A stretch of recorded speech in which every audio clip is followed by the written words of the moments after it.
Les Occidentaux vont donc livrer des chars lourds à l'armée ukrainienne. Ce serait un tournant de la guerre, l'expression est en tout cas partout dans la presse et sur les réseaux. Première chose que l'on peut dire, c'est que les mises en garde de Poutine n'ont pas fonctionné, puisque les Allemands sont sortis de leur retenue, que les Américains ont déjà promis 31 chars Abrams, les Britanniques avaient déjà promis 14 Challenger 2, ils en avaient d'ailleurs profité pour faire un petit peu de promotion industrielle sur Twitter. Bref, les tanks russes vont avoir de sérieux concurrents face à eux. Mais il va falloir acheminer tout ce matériel, former les militaires, coordonner toute cette variété de tanks aussi sur le terrain. Et pendant ce temps-là, les Russes préparent leur contre-offensive pour le printemps. C'est en tout cas l'intuition de la défense américaine. J'ai pu discuter de tous ces sujets avec Stéphane Audran, qui est un consultant en risques internationaux. Ça va rien changer tout de suite maintenant sur le terrain, à part peut-être sur le plan psychologique pour les défenseurs ukrainiens qui vont se dire, bon, bah, cette fois, on va avoir un peu de soutien. Ça ne peut changer des choses sur le terrain que dans 4 à 6 mois si les choses se mettent bien en route. D'abord, je vous donne 30 secondes de contexte. Des chars, Zelensky en demandait depuis longtemps, mais il commençait un peu à s'impatienter. Hundreds of thank you are not hundreds of thanks. L'un des meilleurs sur le marché est de conception allemande, le Léopard 2. Pas mal de pays en ont, certains voulaient même déjà en livrer à l'Ukraine, mais il fallait attendre l'autorisation de l'Allemagne. C'est une clause assez classique dans les contrats pour éviter que les armes se retrouvent réexportées et donc n'importe où sur la planète. Et donc le 25 janvier, l'Allemagne, qui était un petit peu sous pression, a finalement donné son feu vert et a même promis de livrer elle-même 14 chars Léopard 2. Bref, le verrou a complètement sauté. C'est difficile de savoir exactement le nombre de chars que l'Ukraine va recevoir. Certains pays n'ont pas encore communiqué le nombre de chars qu'ils voudraient bien mettre à disposition. Les estimations vont entre 75 et 175. Pour l'instant, sur le théâtre, il y a toujours à peu près 900 à 1000 chars ukrainiens qui font face à 1200, 1500 chars russes. Déjà sur le plan fonctionnel, les chars occidentaux dont on a parlé ont beaucoup plus de points communs entre eux qui n'ont de différence, surtout par rapport au matériel soviétique pour les Ukrainiens. Globalement, un char d'assaut, ça optimise 3 fonctions militaires qui sont importantes sur le champ de bataille. La mobilité, la puissance de feu et la protection. Et donc les Occidentaux, ils ont amené leurs chars de combat à un très haut niveau pour chacune de ces fonctions. Les chars ex-soviétiques qu'ils ont en face, ou que les Ukrainiens ont dans leurs armées, les T-64, les T-72, ils étaient conçus pour équiper des armées de masse du pacte de Varsovie, et donc ils sont plus légers, ils sont aussi beaucoup moins bien protégés. Et un des défauts des chars T-72, c'est leur fragilité en cas d'impact, qui fait que les munitions sont très exposées sous la tourelle et qu'ils explosent. Et souvent, ces chars-là, quand ils explosent, non seulement on perd le char, mais on perd aussi les 3 hommes qu'il y a dedans. Si on veut un niveau de détail supplémentaire, on peut aller sur le site Oryx.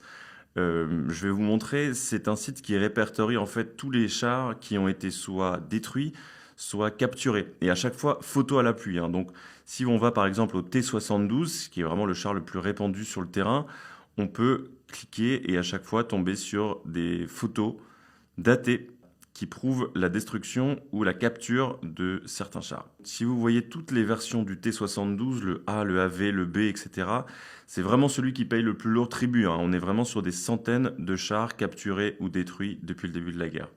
Alors, on parle aussi du T-14 Armata côté russe. C'est vraiment leur tank le plus moderne. Les renseignements britanniques ont annoncé qu'un petit nombre de ces T-14 Armata avaient été déployés en Ukraine. Voilà, là, ils montrent une photo satellite qui semble l'attester.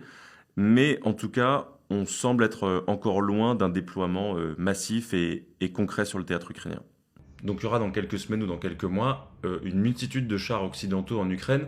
Tout le monde commence à évoquer un souci logistique, mais moi je voudrais comprendre de quoi on parle exactement et combien de jours peut tenir par exemple un char sur le champ de bataille sans avoir à repasser par la case garage. Globalement, c'est comme si vous deviez gérer un SMERMORT, plus un peu d'informatique, un gros ordinateur, plus une pièce d'artillerie, tout ça dans une carapace de tortue qui est faite pour que rien n'y rentre. Chaque fois qu'il faut changer un truc dans un char lourd, il faut des grues, il faut des camions spéciaux, il faut des véhicules spéciaux. Et puis, sur un terrain très agressif, ça tombe tout le temps en panne parce que un gros éclat d'obus, un gros effet de soupe, ça va faire décheniller ou ça va faire casser une chenille. Des fois, il y a des problèmes avec les canons, il faut changer le fût, parce que quand on tire beaucoup, le fût du canon s'use. Ça veut dire qu'on peut faire quelques jours en première ligne avec un char, et après, il faut le renvoyer quelques jours pour se réparer. Il est là en fait l'intérêt d'avoir des chars Léopard 2, c'est que contrairement aux Challenger britanniques et aux Leclerc français qui ont été des échecs d'exportation, bah là il a bien marché ce char et il est encore en production.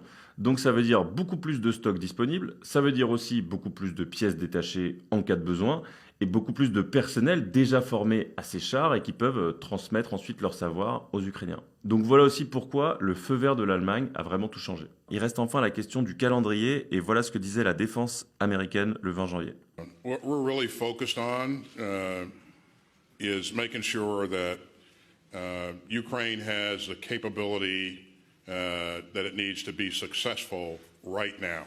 So we have a window of opportunity here, between now and the spring whenever they commence their operation, their counteroffensive. Et côté russe, c'est pas une surprise, on dit que l'Occident surestime le potentiel de ces chars qui viendront aider les Ukrainiens et que finalement ces tanks brûleront comme tous les autres.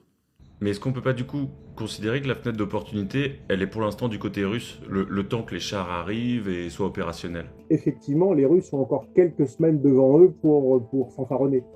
Même si je pense que assez rapidement, pour des raisons de com politique, on verra ces chars dans des secteurs calmes de la ligne de front faire des coups d'épingle, histoire de bien montrer qu'ils sont là. Maintenant, des grandes unités ukrainiennes formées avec ces chars-là, on ne les verra pas avant 4 mois. Si on est très rapide, plus probablement 6 mois. Et donc là, la fenêtre d'opportunité pour les Russes, elle sera très étroite et elle est plutôt au cœur de l'hiver pour eux.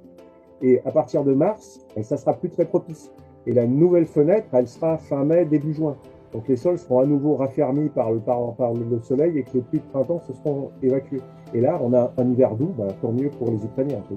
Si vous avez aimé cette vidéo, dites-le nous dans les commentaires et n'hésitez pas à vous abonner, on a plein de contenus qui arrivent sur la guerre en Ukraine et on a hâte de les partager avec vous.